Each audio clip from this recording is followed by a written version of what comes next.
This is certainly a fascinating time. There are fractures all around our world, real questions about the global order that we've come to know, and America's role in that, its central role in that. Just ahead of the State of the Union, I spoke to Heather Nauert, who is the spokesperson for the US State Department.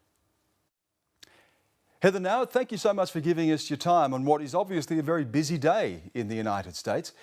State of the Union is traditionally a time when we look to the US President for guidance about America's place in the world. And this year we're wondering, does America first mean America retreat? Yeah, well, America first does not mean America alone. Australia, perhaps better than any other country, knows the importance of global leadership, and we've certainly done that in our de-ISIS campaign. Australia, a strong partner of the United States and 73 other countries and entities in taking the effort to defeat ISIS in Syria and Iraq. That's just one example of U.S. leadership. The U.S. has also been very passionate in supporting democracy in Venezuela, where we have seen so much humanitarian suffering. Back closer to your part of the world, we've taken a leadership effort in support of Rohingya refugees who've been forced out of Burma, out of Myanmar, and into Bangladesh. So we've provided a lot of humanitarian support. I recently traveled there myself. So those are just a few examples of American leadership. And then another one, which is our top national security priority, and that is pushing for efforts to denuclearize the Korean Peninsula. That's something that Australia and the United States and many other nations around the world support. That's our maximum pressure campaign, in which we put pressure, along with many other countries, to choke off the money supply that goes into North Korea. That money, by the way, does not go to the North Korean people. That goes to its illegal nuclear and ballistic missile program. So we want to starve off that money from North Korea. We're leading that charge. I want to question that a little, because of course we have seen under Donald Trump the United States withdraw from the Trans-Pacific Partnership. Other countries have now gone ahead with that. Also pull out of the Paris Climate Accords. There's been criticism of NATO and criticism of allies for not pulling their weight. How does that reassure the world?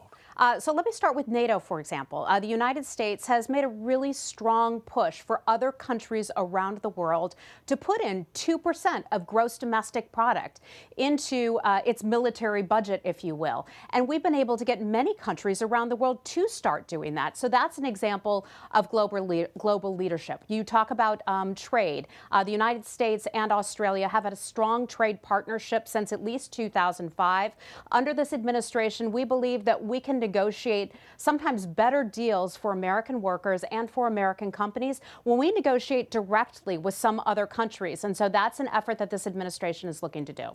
Now, of course, there are so many fronts that the United States is involved in, and we want to drill down on some of those. I'll start with China.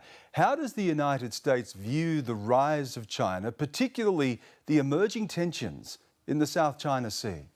South China Sea is something that we watch very carefully. I work for Secretary Tillerson here at the U.S. State Department. We have many ongoing conversations with the Chinese government. We hosted 4 strategic dialogues with China in 2017 alone. We have a good relationship with China, but China, just like with Russia, when we have issues with a country, we will take issue with those countries, and we will have conversations about that. South China Sea is something that we watch very carefully. You mentioned Russia. With the Mueller investigation continuing, is there not a chance that that compromises the United States in its relationship with a country that can be a provocative presence in the world? Yeah, we certainly have seen a lot of Russia's provocative moves, both in our election, in our domestic election back in 2016. We know that they've been meddling in other countries' elections. We hold Russia to account with that, primarily through sanctions, but then also through words. We're not afraid to call out Russia for some of its malign activities. We've been a leader in doing that. We've watched what Russia has done in Ukraine. We've watched and we've called them out on that. We've remained very concerned about that. issue in Ukraine and support Ukrainian territorial sovereignty. So we have a complicated relationship, certainly with Russia. Our Secretary Tillerson has said that it is at a low point right now, but we also have some areas of cooperation. For example, and this is something that doesn't get a lot of international coverage, but there's a ceasefire that is held in southwestern Syria that's held since at least last summer. So that is a good thing, because when you can find some areas of mutual cooperation, as we can have in some instances with Russia, particularly when it comes to ISIS, that is certainly a good thing. We look for more areas where we can cooperate mutually, but we certainly have other areas where we're not always seeing eye to eye, and we'll call them out on that. Human rights would be another example of that. But of course, that investigation is continuing. We don't know just how far that goes up the chain in the White House. So does that not put a cloud over America and Russia? Well, I work here for the U.S. State Department. I'm not over at the White House, so I can't answer all of those questions for you. Of course, it is something that runs in the headlines of some U.S. newspapers and on television programs, but there's an investigation underway, so I'm not going to get ahead of that investigation or be able to comment on that. We'll wait for our U.S. legal system to work that out. Let's turn now to North Korea. We've heard before from the president that the era of strategic patience is over. But it's also a reality, isn't it, that North Korea is now a nuclear-armed state. What feasibly can the US do about that? We are not going to recognize North Korea as a nuclear-armed state. And here's part of the reason why. They want that international legitimacy. It's an international legitimacy that the United States government will refuse to give them. And that's not just the policy of the U.S. government, but many other countries as well. We've seen at least 3 unanimous UN Security Council resolutions cracking down on North Korea for its activities in support of its nuclear programs and also ballistic missile programs. And we are in alignment with many other nations, including China and Russia, who have supported those successive UN Security Council resolutions. So we work together with many countries around the world. Australia just took part in the strategic dialogue, or pardon me, the ministerial that was held in Vancouver. We want to thank the folks from your country for participating in that. You are a part of the maximum pressure campaign, and so we will continue to push forward with that. With regard to North Korea, diplomacy is our preferred approach. Even our U.S. military will give you that very same answer. We want to denuclearize the Korean Peninsula, and we will keep pushing ahead with that. Well, if all options are on the table, does that mean military options? Yeah, look, military options are always on the table, but that is not our first and foremost option. Our first priority is always diplomacy, but diplomacy also has to be backed by a credible military option. That is always there, but we want denuclearization of the Korean Peninsula, and along with our global community, we'll keep pushing ahead with that. The war in Afghanistan is into its 3rd president now, and we're still seeing the Taliban able to strike even in the heart of the capital, Kabul. Do we have to accept the reality that this is not just a war without end, it may be a war lost? Well, the United States, at least under this administration, has said that we would obviously like peace in Afghanistan. Australia has been a big part of U.S. efforts and other countries' efforts in trying to bring peace to Afghanistan and contributing forces from Australia. And we want to continue to thank you for doing that. Such an important thing. 16 years. There has been a war going on in Afghanistan, and we have seen the horrors that have taken place on the part of the Taliban over the last week. More than 100 people dead in various terrorist activities. We support peace in Afghanistan, but we recognize that it has to be Afghan-led peace process. The U.S. will help out. Just based on what has happened the last week alone, it looks like the Taliban is not ready for that. The long-term approach for Afghanistan, we don't view as being a military approach. Ultimately, it'll have to be a political process that brings peace to Afghanistan. Unfortunately, it doesn't seem like they're ready for that just yet, but we continue to have support on the ground on the part of our U.S. forces and many others as well. I want to turn to Israel, and of course that decision by the United States to recognise Jerusalem as the capital. It's been seen as provocative, it's angered some, welcomed by others, it's fair to say. But where does that leave hopes for a 2-state solution between the Palestinians and the Israelis?